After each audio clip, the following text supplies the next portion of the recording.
Pecar. Muitas vezes.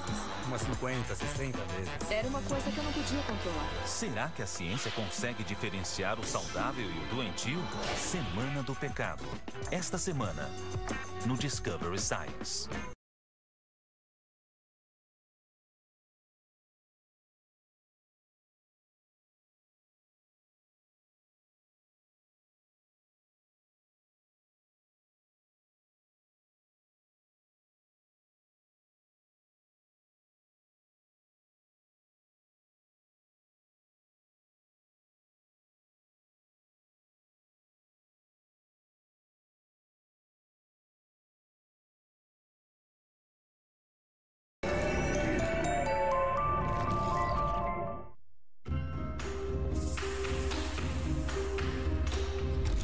Os 7 pecados capitais. Os impulsos mais sombrios do ser humano. Conseguirá a ciência desvendar o misterioso código que nos leva a pecar? A ciência do pecado.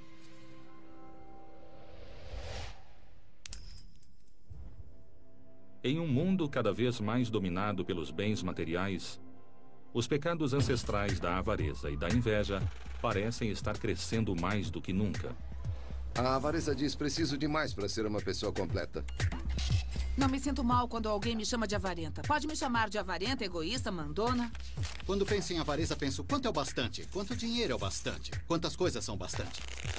Em sua busca constante por mais, 100 milhões de norte-americanos vivem em débito no cartão de crédito. E outros milhões tornaram-se viciados em jogos de apostas. Meu endividamento hoje está em torno de 80 mil dólares. Equiparar-se ao padrão dos vizinhos tornou-se uma epidemia social. Avareza e inveja estão relacionadas no seguinte sentido: eu não tenho, mas ele ou ela tem. Por que eu não tenho? Eu sempre quis ser uma versão diferente de mim mesma. Quando a inveja fica fora de controle, nós nos perdemos. Se alguém me diz, Rabino, às vezes olho para outra pessoa e sinto uma ponta de inveja. Eu respondo, bem-vindo à raça humana. A oxitocina é a molécula anti-pecado. É a molécula que nos mantém afastados de muitos dos 7 pecados capitais. Poderá a ciência desvendar os mistérios ancestrais do corpo e revelar o que está por trás dos pecados da avareza e da inveja?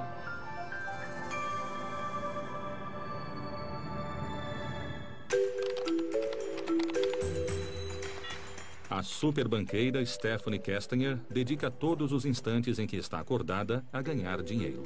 O proprietário mora ou é investimento? É investimento. Tem financiamento do Departamento de Agricultura? Tem sim, está numa região que permite. Ótimo, adoraria fazer negócio. Pode me mandar as informações. Tudo bem. Obrigada, De nada, tchau. tchau. Isso é o que eu faço. Acabei de ganhar 100 mil. Pois não? Me conte sobre o negócio. Guardem bem o nome Stephanie Castanier. Ela é uma milionária que se fez sozinha e é a estrela do novo sucesso da TV, O Aprendiz. E olhem que ela tem muito a dizer. Você afirmou que espera ser a versão feminina de Donald Trump. É uma expectativa e tanto, não é, amiga? Com certeza, é verdade. Eu estou muito animada construindo o meu próprio império. E por ser mulher e seguir os passos de Donald Trump, porque ele foi o pioneiro e há muitos bons exemplos para seguir. Muita gente associa a avareza com o mal e acho isso errado. Significa sim que sou ambiciosa, acordo mais cedo que os outros e saio atrás do que eu quero. Quando as pessoas têm ambição, elas querem coisas e se sentem energizadas. E como estudiosa da motivação, acho que as coisas que motivam são, na maioria, muito boas. Sustentamos idosos, ajudamos crianças a estudar, tudo graças a essa indústria que foi criada por uma porção de pessoas avarentas. Talvez a gente deva agradecer a todas elas. A dificuldade é como usar essa emoção natural e não deixar que ela o conduza. E em vez disso, como dizem os gregos, ser o cocheiro e não o cavalo. Vou me encontrar com a gente amanhã de manhã, às 9h30. Demais não é bom. Demais indica que o que interessa sou eu. O brilhante enorme que eu uso, o carro enorme que eu dirijo. Tudo isso sugere que há um vazio na sua vida. E alguma coisa não está funcionando direito.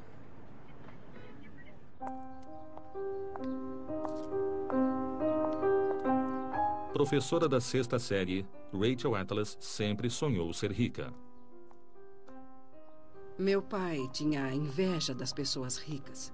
E por isso ele me estimulava muito a ganhar mais dinheiro, a conseguir mais, a fazer amizade com gente de dinheiro. Mas, solteira e vivendo com um orçamento precário, ela pode apenas invejar os que têm um estilo de vida luxuoso.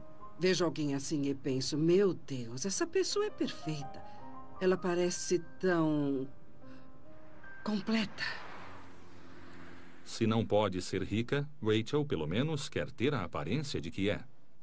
E essa necessidade insaciável a transformou em compradora compulsiva. Eu nasci para comprar. Já poderia ter dado a volta ao mundo várias vezes só com os juros que eu paguei no cartão de crédito.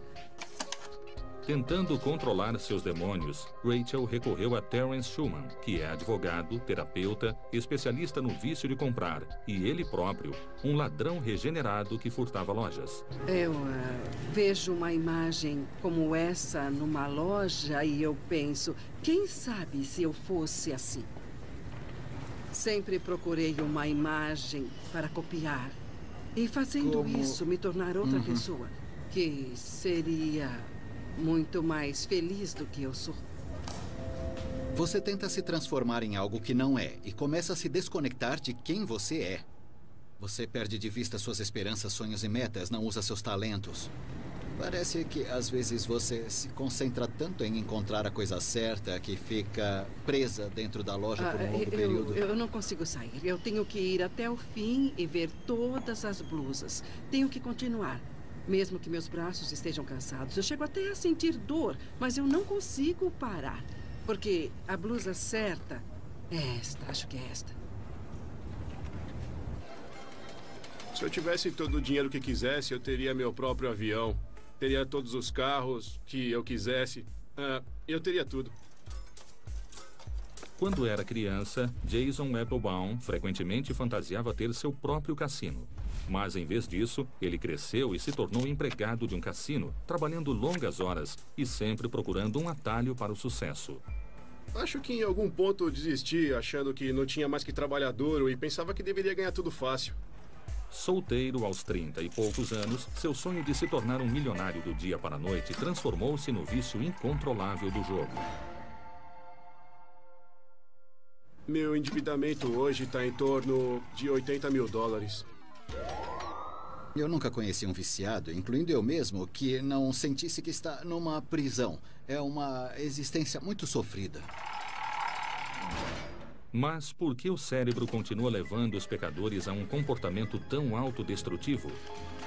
Pode a ciência esclarecer como é o cérebro do jogador compulsivo? Revelar o que está por trás do desejo da avareza e decodificar o lado sombrio da inveja? Para entender melhor por que seu cérebro fixou-se na avareza, a guru dos negócios, Stephanie Castaner, vai jogar uma partida amistosa de paintball. Ótimo, perfeito, obrigada. O que você tem para mim? O jogo foi organizado como experimento científico de campo pelo professor Paul Zek, líder em uma nova área de estudo. E como as pessoas não sabiam dizer por que faziam o que faziam, eu comecei a medir a atividade cerebral enquanto tomam decisões que envolvem dinheiro. O jogo foi criado para refletir a agressividade e extrema competitividade do mundo dos negócios em que Stephanie vive. Por causa da abordagem agressiva que Stephanie tem dos negócios, o Dr. Zek está interessado em analisar seu nível de testosterona, um hormônio esteroide mais comumente associado aos homens e à agressividade masculina. Em frente, vai, Embora a maioria das mulheres tenha cerca de 10 vezes menos testosterona que os homens, o palpite do Dr. Zek é que Stephanie tenha bem mais que a sua cota. Quem me conhece, já me viu em ação, sabe que eu trabalho bem. Gosto muito de ser a líder, é óbvio. É bom poder mandar. Vou dar a volta. Fica aí, Mas Stephanie acaba se revelando também uma ótima jogadora de equipe. Vamos, Stephanie! Ela foi cuidadosa, cautelosa. Entrou na formação, seguiu as instruções, seguiu a minha liderança e agiu como uma pessoa bastante razoável, cooperativa e social. Vai, agora! Mas haveria um motivo mais sombrio para o surpreendente trabalho em equipe de Stephanie no campo? O experimento de hoje mostrou que ela consegue cooperar e que pode ser uma pessoa bastante agradável e social. Sabe seguir instruções e pode trabalhar bem em equipe, se não houver dinheiro em jogo. Vai, Stephanie! Morri, vou sair! Mais um jogo rápido! Morreram todos? Por que é tão difícil para Rachel Atlas deixar de comprar o que não pode? A ciência sabe explicar por que há 40 anos ela vem sofrendo com a compulsão de gastar demais? Oh, meu Deus, é cachemir. Todo mundo sabe que cachemir é muito caro. A montanha-russa financeira em que ela vive drenou tanto suas economias quanto sua saúde. A inveja consumiu muitos anos da minha vida e a minha juventude. E o vigor que eu tinha quando era jovem e que seria tão bom poder ter hoje. Sentir que sou a pessoa errada no lugar errado, que tenho que me consertar ou corrigir, achar que não sou boa o bastante.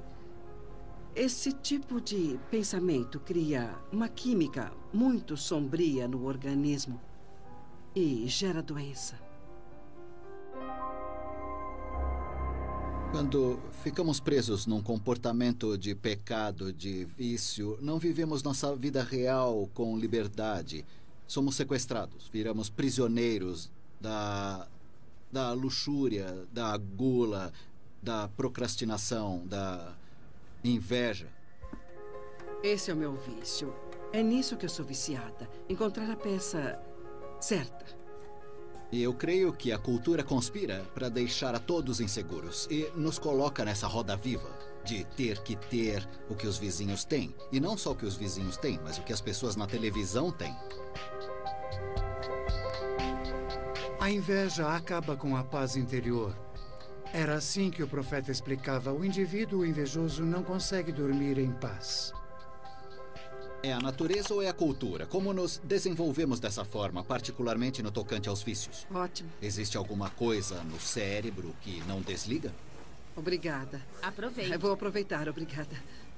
Levadas a extremos, a avareza e a inveja são como drogas, cujos usuários estão sempre em busca da euforia. O jogador compulsivo mente para todo mundo, engana todo mundo.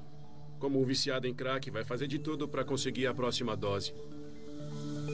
Para entender por que Jason não consegue parar de jogar, o professor Kevin Harrigan, chefe da equipe de pesquisa sobre o vício do jogo da Universidade de Waterloo, vai submetê-lo a uma série de testes difíceis.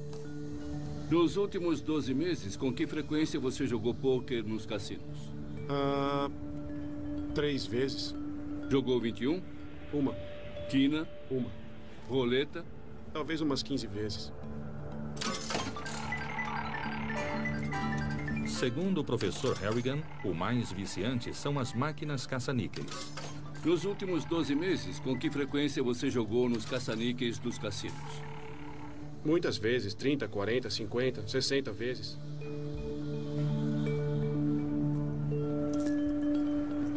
Nosso laboratório se preocupa com as máquinas caça-níqueis, que é a forma mais viciante de jogo de apostas. E estamos particularmente interessados em quais componentes ou características da máquina em si preocupam mais. Analisamos a partir da perspectiva do design da máquina e que efeito ele tem no jogador. Por que os caça-níqueis viciam tanto pessoas como Jason?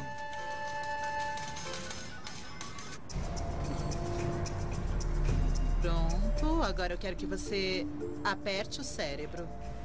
Para explicar por que Stephanie é viciada em ganhar dinheiro, o Dr. Zek confirma sua teoria inicial. Essa mulher de negócios bem-sucedida tem, de fato, uma alta taxa de testosterona, o hormônio masculino. Demonstramos com experimentos que, aumentando a testosterona, aumentamos o quanto a pessoa exige de si mesma, aumenta a autoestima e o que ela acha que merece. A testosterona prejudica o relacionamento com os outros. Vai contra a compaixão e a empatia. Minha definição de avareza é de uma pessoa ambiciosa, passional e que quer mais, quer avançar. Tô numa corrida e quero vencer. Isso me faz avarenta? Não, isso me faz competitiva. Já que eu tô numa corrida, eu vou ganhar. Ninguém diz eu tô treinando pra chegar em segundo. Sou ambiciosa, passional, sei aonde eu quero chegar e sei como chegar lá. Então saia da frente. A avareza é como beber água salgada. Você pensa que vai ficar satisfeito, mas continua sempre com sede. Se eu tô com sede, você vai me dizer que um gole basta pra me satisfazer? Como é que você sabe o tamanho da minha sede? Por isso, a avareza é um dos 7 pecados capitais. Porque se for demais, torna-se disfuncional. Isso é quando você vive pela emoção de correr atrás. Quando passa o tempo todo atrás do próximo pico, da próxima euforia. Mas, se a testosterona é a chave para a avareza, por que nem todos os homens são tão ambiciosos quanto Stephanie? No fundo, existe outra substância química secreta ou a resposta está no passado?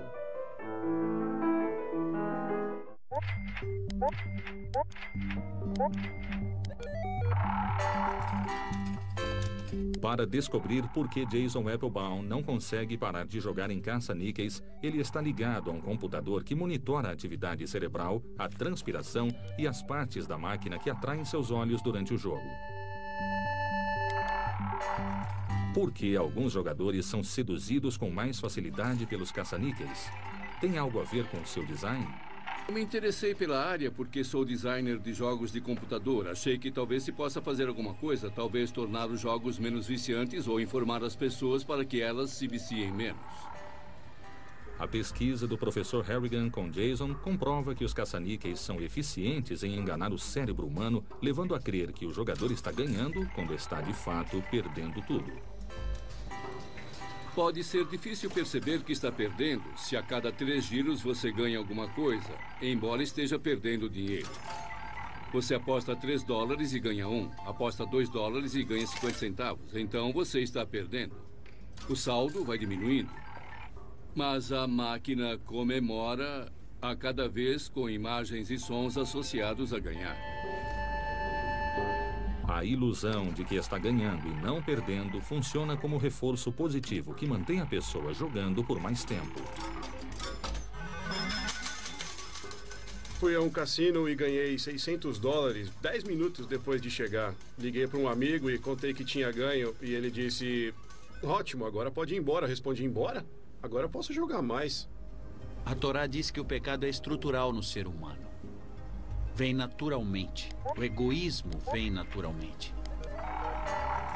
Na verdade, eu nunca imaginei que eu fosse chegar a esse ponto. Mas quando você nega a realidade e tem um vício, você não se importa com o futuro. Se importa com o hoje, apenas com o hoje. Mas quando se trata de descobrir a causa da avareza e da inveja, a ciência se interessa muito pelo passado.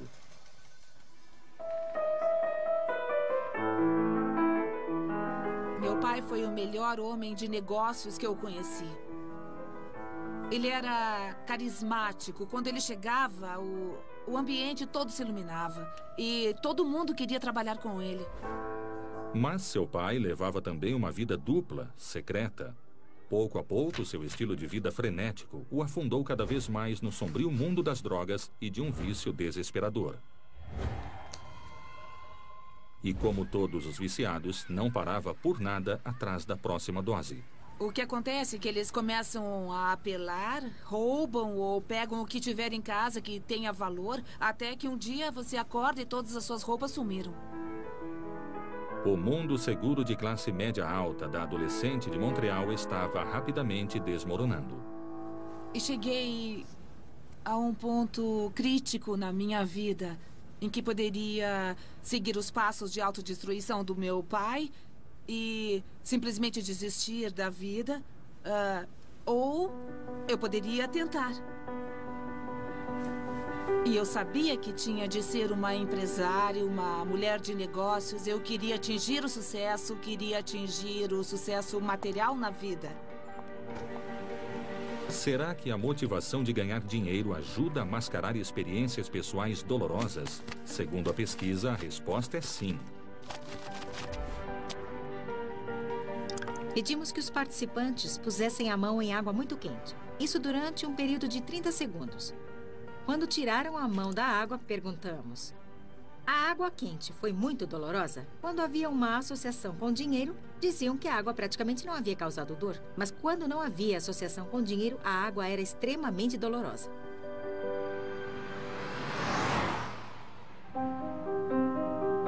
Quando criança em Montreal, Rachel era constantemente lembrada do poder do dinheiro.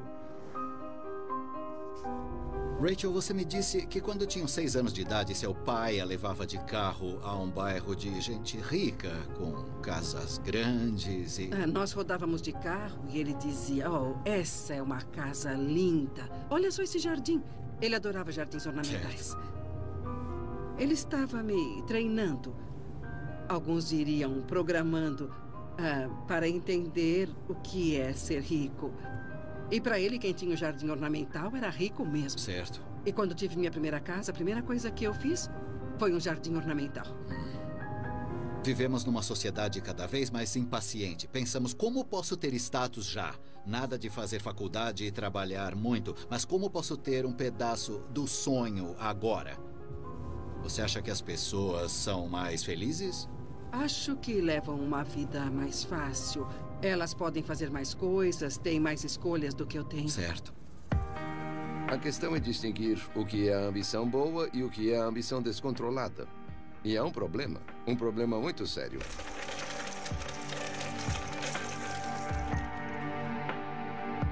Eu tive uma transição muito difícil do ensino médio para a faculdade.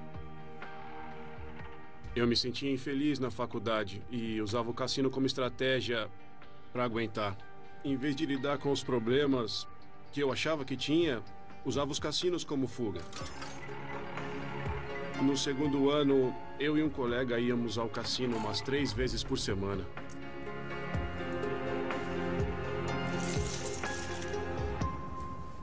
Em 2007, o meu pai faleceu. Meus pais estavam na Flórida na época. E eu me lembro que no avião, chegando em Miami, quando passamos sobre o Hard Rock, o hotel Hard Rock, eu só queria ir pro cassino, eu não queria lidar com aquilo. Muitas vezes, quando as pessoas são viciadas em jogo ou em compras, elas têm traumas de infância. O sistema de recompensa não se desenvolve adequadamente para que tenham uma sensação de satisfação, felicidade, tranquilidade. É o único meio de preencher o vazio.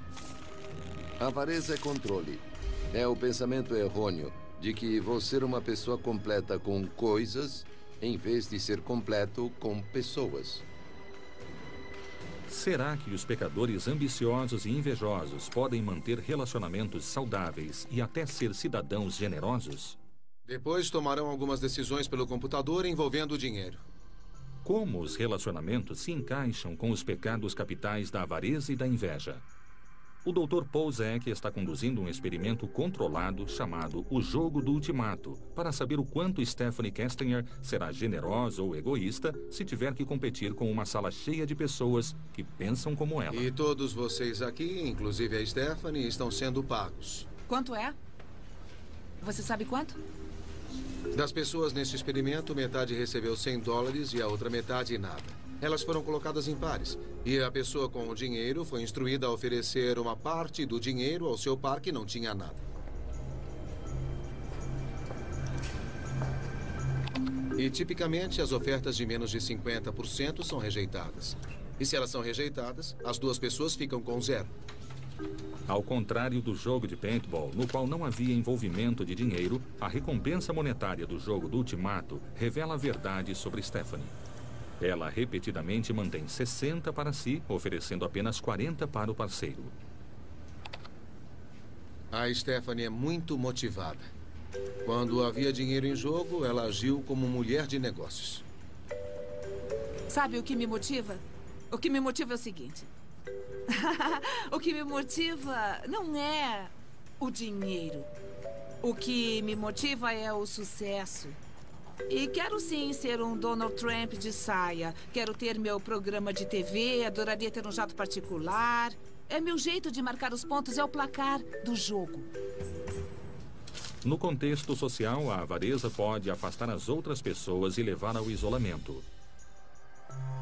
Preferir o dinheiro às pessoas pode ser um verdadeiro obstáculo quando se trata de fazer amigos e desenvolver relacionamentos românticos a longo prazo. E a ciência diz que o isolamento leva os avarentos a serem mais avarentos ainda. Numa série de experimentos, nós trouxemos pessoas ao laboratório e fizemos algumas se sentirem solitárias e rejeitadas, enquanto outras não. Para criar a sensação de rejeição, a doutora Voss pediu que os participantes jogassem um videogame. O videogame consistia em passar uma bola entre o participante e outros jogadores. E programamos o jogo para que nunca passassem a bola para alguns participantes. Assim, eles se sentiriam isolados e rejeitados. Para os outros participantes, o jogo transcorria normalmente. Eles passavam e recebiam a bola. Foi pedido aos participantes que realizassem uma tarefa envolvendo dinheiro. Pedimos que desenhassem o tamanho de moedas comuns. E há uma boa pesquisa que remonta à década de 40 que demonstra que quando as pessoas pensam no dinheiro como algo fisicamente grande, significa que elas querem mais. De ponta a ponta, todos os participantes rejeitados no videogame desenharam moedas muito maiores do que aqueles que não foram rejeitados, o que leva a uma conclusão surpreendente. Quando as pessoas se sentem solitárias ou socialmente rejeitadas, elas querem mais e mais dinheiro. E isso porque o dinheiro serve para atrair as pessoas para você. Mas a inveja pode resultar em muito mais do que repressão.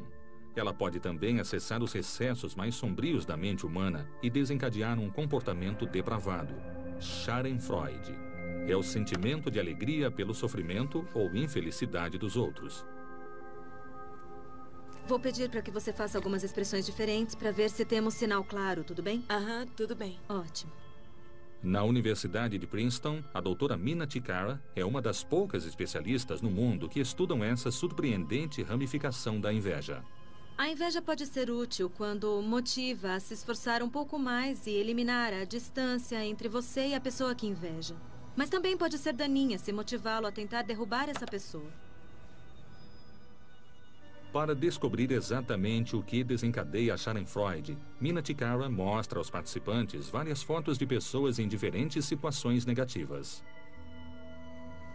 O que queremos examinar é até que ponto, se eu não der qualquer outra informação e você se basear apenas no estereótipo, isso mudará como se sente a respeito das adversidades dessas pessoas. Para registrar com precisão os verdadeiros sentimentos do participante com relação às fotos, Mina Cikara usa sensores de eletromiografia que medem as reações faciais. Os sensores detectam os menores movimentos inconscientes dos músculos faciais. A eletromiografia facial oferece uma maneira de medir o estado emocional das pessoas, o que elas estão sentindo. Isso é muito mais difícil de controlar do que o que elas expressam na escala de como você se sente sobre isso. Especificamente, estamos estudando o uso dos músculos da face, porque são os que você usa para sorrir. As fotos mostram tanto pessoas de baixo status social, sem tetos e idosos, quanto indivíduos atraentes e bem-sucedidos. Nós queríamos encontrar indícios de que as pessoas ficam de fato contentes e não apenas neutras. Quando veem alguém de status elevado, como um banqueiro, tendo a infelicidade de um choque contra uma porta de vidro. E de que não vemos essa alegria quando isso acontece, por exemplo, com um senhor de idade. Com sua alta tecnologia, o experimento indica que, repetidamente, os participantes sentem prazer com as desventuras de pessoas de status elevado, os principais alvos da inveja. As pessoas sorriem quando coisas boas acontecem aos outros. Mas, nos casos em que se trata de um alvo de inveja, vemos que as pessoas sorriem mais quando coisas ruins acontecem. E esse é o efeito de Schadenfreude. Sujeitos de status elevado, como Stephanie Castanger, são considerados alvos de inveja, principalmente porque sua beleza e riqueza são vistas como ímãs que atraem parceiros e amigos igualmente desejáveis.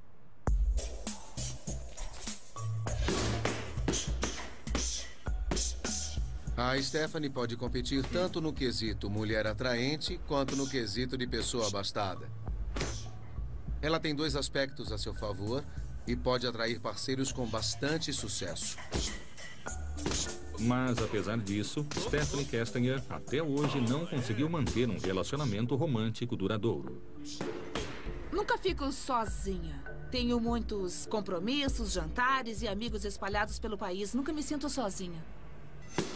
Portanto, os 7 pecados capitais podem ter ressonância hoje, porque estão ligados à nossa natureza humana. Não gostamos de estar perto de gananciosos. Mas manipular certas substâncias químicas pode, de alguma forma, alterar a avareza?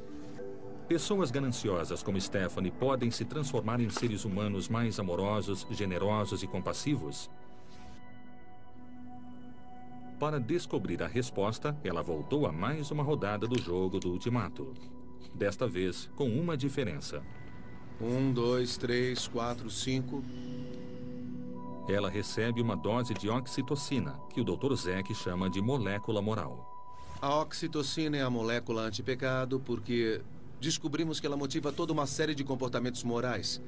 E com isso, quero dizer comportamentos que consideramos virtuosos. Ajudar os outros, sacrificar-se, ser compassivo, generoso, confiável. É o oposto dos 7 pecados capitais. Será que a ciência pode eliminar o pecado capital da avareza? Para descobrir se a ciência pode mudar o comportamento ganancioso de Stephanie Castaner, ela está recebendo uma dose de oxitocina, mais conhecida como a molécula antipecado. 1, 2, 3, 4, 5. Constatamos que cerca de 5% dos participantes dos nossos experimentos têm uma disfunção quanto à ação da oxitocina. Porque eles pegam tudo para si, e inclusive sentem prazer. Eles enganam até a si mesmos. Não percebem que estão tirando vantagem dos outros. Tecnicamente, são pessoas incapazes de reciprocidade. No meu laboratório, chamamos de canalhas. Mais conhecido pelo seu papel na reprodução feminina, o hormônio oxitocina é produzido naturalmente pelo corpo e age principalmente no cérebro como um modulador neural. E, segundo a ciência, ele é aparentemente a linha divisória entre os que são e os que não são avarentos. A molécula moral, a oxitocina, quando é liberada, produz comportamentos morais. Quando é inibida, vemos esses comportamentos imorais e até pecaminosos. No corpo humano, o inimigo natural da oxitocina é a testosterona, que impede sua ligação com os receptores do cérebro. Como já foi estabelecido que Stephanie tem uma taxa muito alta de testosterona, o experimento vai funcionar? Stephanie ficará menos gananciosa com mais oxitocina no cérebro?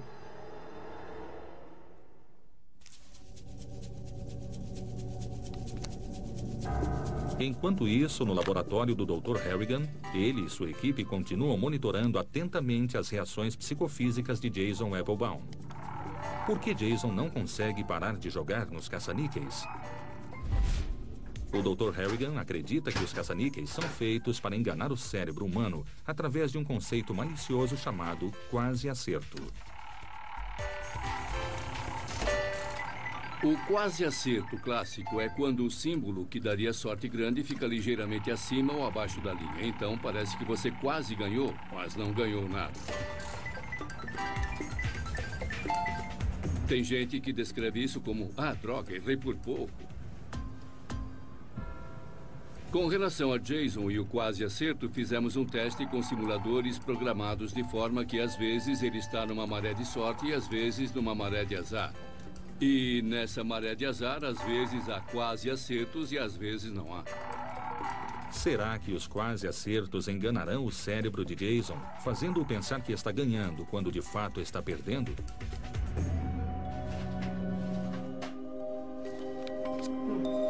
Em termos de inveja, Rachel Atlas está passando por outro teste. Um exame para determinar se os genes controlam nossas decisões financeiras. Só na América do Norte, 100 milhões de pessoas vivem com dívidas nos cartões de crédito. Será que nosso código genético decide quem fica no vermelho?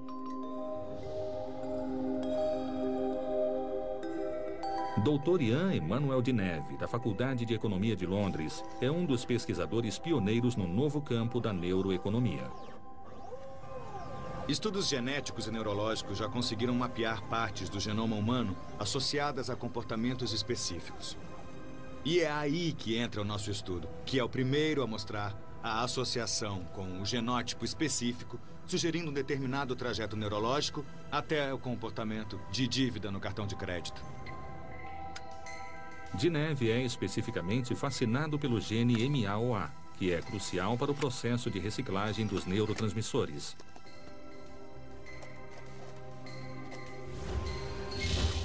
Neurotransmissores são substâncias químicas que transmitem sinais entre os neurônios no cérebro. O MAOA aguarda dentro do neurônio para reciclar os neurotransmissores que retornam da sua tarefa de forma que o neurônio possa se preparar para enviar o próximo sinal. Há 2 tipos de genes MAOA nos seres humanos. Existe o mais eficiente, que produz mais monoamina oxidase A, e o de transcrição genética menos eficiente, que produz menos. O MAOA de baixa eficiência degrada a recuperação dos neurotransmissores que transportam as mensagens nas áreas do cérebro responsáveis pelas decisões financeiras. O que nós constatamos é que as pessoas que têm esse genótipo em particular têm 14% mais probabilidade de criar dívidas no cartão de crédito comparadas às pessoas que não têm esse genótipo. Será que Rachel tem essa versão menos eficiente do gene MAOA? Pode o gene MAOA explicar por que alguns de nós não param de gastar? Então, eu tenho ou não tenho o gene do cartão de crédito? Você vai me dizer.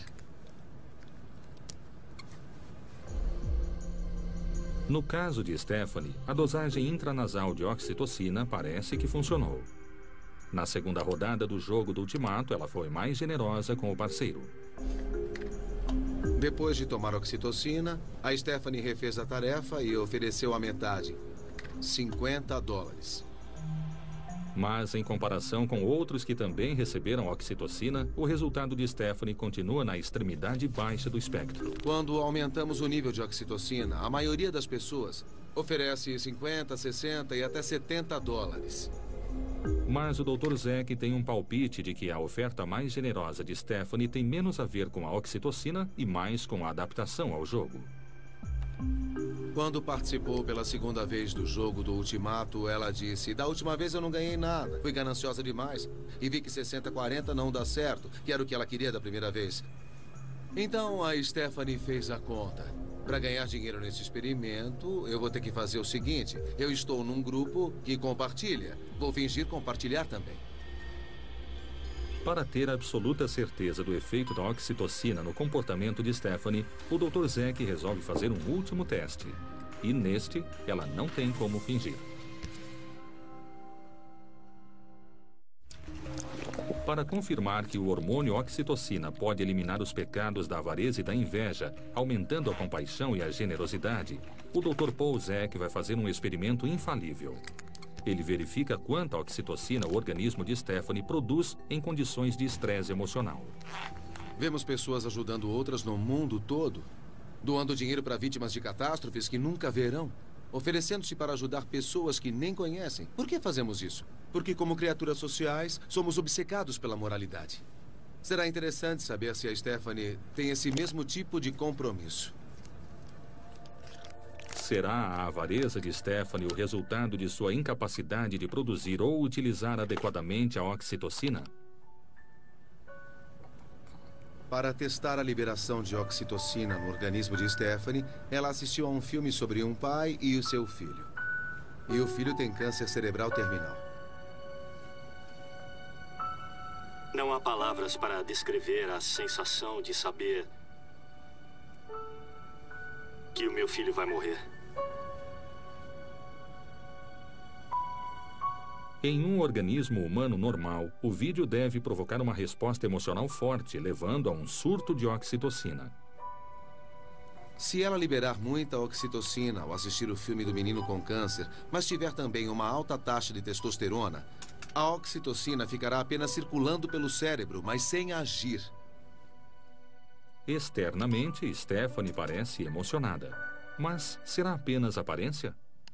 O exame de sangue comprova que sim. Apesar do conteúdo dramático do filme, seu nível de oxitocina mal aparece. O aumento médio em que vê o filme é de 47%. Stephanie chega apenas a 8%.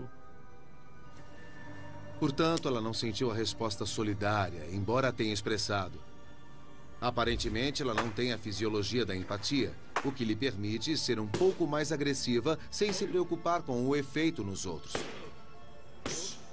As pessoas não são boas por acaso. Tem que se esforçar para serem boas. Se esforçar para serem altruístas.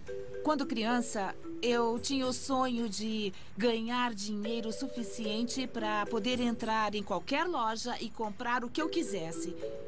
E cheguei a um ponto na minha vida em que quase posso fazer isso. De quantas TVs de plasma você precisa? E o problema é o que está fazendo para isso e o que está deixando de fazer pelos outros. E então vamos voltar à Bíblia, que diz: por que a avareza é um pecado capital? Porque tem tudo a ver só comigo e não com a minha conexão com os outros. Por toda parte, as pessoas vêm acumulando riqueza. E a avareza encobriu nossa capacidade de considerar os interesses dos outros. E essa perda de altruísmo resultou nessa situação desastrosa de hoje.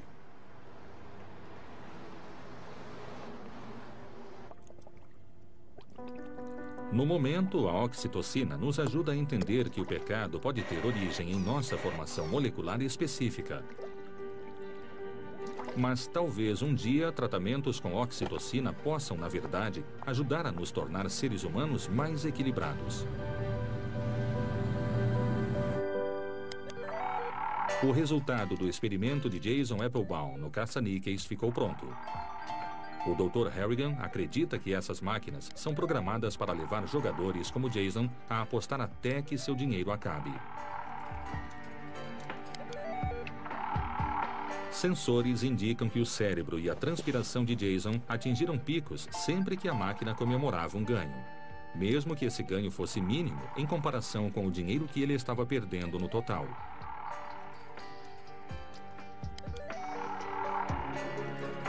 Houve picos também sempre que a máquina indicava um quase acerto, parecendo que ele por pouco não havia ganho a sorte grande, quando na verdade não ganhou nada. Enganado pelos truques programados no caça-níqueis, Jason superestima que ganhou 4 vezes mais do que ganhou na realidade. Por que permitimos que os fabricantes coloquem mais do que o que aconteceria por pura sorte? Os fabricantes podem colocar quase acertos com 12 vezes mais frequência do que ocorreriam por pura sorte. Podem novos testes psicológicos em viciados ajudar a regular melhor a indústria do jogo, que continua explorando nosso desejo natural pelo reforço positivo? Minha única preocupação no momento é interromper o ciclo do vício e conseguir sair dele.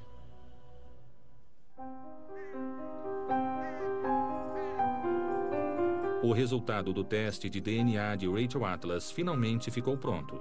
Será que ela tem o gene do cartão de crédito?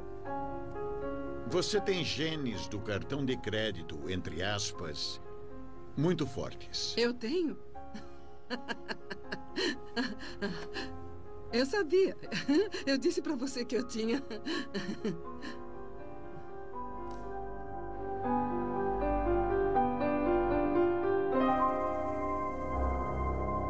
O que acontece com o cérebro quando as pessoas tomam decisões financeiras não é mais um grande mistério. Graças aos estudos genéticos, nós podemos olhar dentro dessa caixa preta que é o cérebro.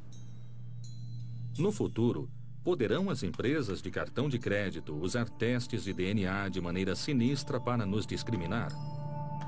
Ou será que as descobertas genéticas e químicas levarão a inibidores de impulsos, pílulas de oxitocina e controladores de vícios, criados para domar os pecados ancestrais da avareza e da inveja? Rachel acredita que a chave está no equilíbrio entre os reinos espiritual e científico. A inveja não é uma coisa ruim. Mas se não for tratada, se não for encarada, pode nos consumir por completo, pode consumir todo o nosso ser.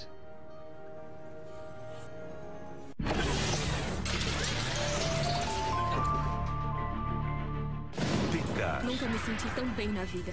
Vou te falar, foi o melhor dia da minha vida. Nossa vida sexual é ótima. Pecar mais. Muitas vezes. Umas 50, 60 vezes. Era uma coisa que eu não podia controlar. Será que a ciência consegue diferenciar o saudável e o doentio? Nós estávamos presos ao nosso próprio desejo. Semana do Pecado. Esta semana, no Discovery Science. Esse é o meu corpo. Eu estou ensinando para o meu corpo algo novo.